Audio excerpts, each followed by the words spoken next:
Le régime d'indemnisation des catastrophes naturelles a été créé en 1982. Avant cela, les risques naturels étaient très peu couverts. Ce régime est fondé sur un principe constitutionnel. La nation proclame la solidarité et l'égalité de tous les Français devant les charges qui résultent des calamités nationales. Ce régime n'est ni un fonds public, ni un dispositif assurantiel classique, mais un partenariat public-privé. Il s'appuie sur les mécanismes et les réseaux de l'assurance.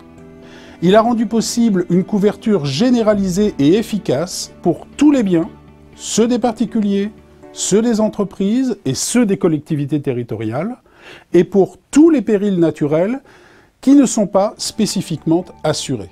Dans la pratique, il s'agit d'une garantie additionnelle que les assureurs doivent inclure dans tous les contrats d'assurance couvrant des dommages à des biens situés en France métropolitaine et dans la majeure partie de l'outre-mer.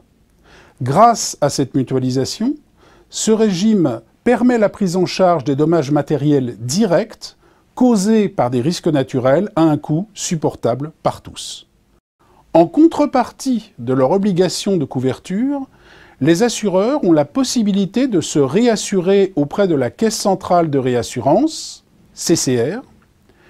CCR, chargé d'une mission d'intérêt général, est en effet habilité à réassurer les risques relevant de ce régime avec la garantie de l'État, ce qui donne à chacun la certitude de pouvoir être indemnisé même en cas d'événement majeur.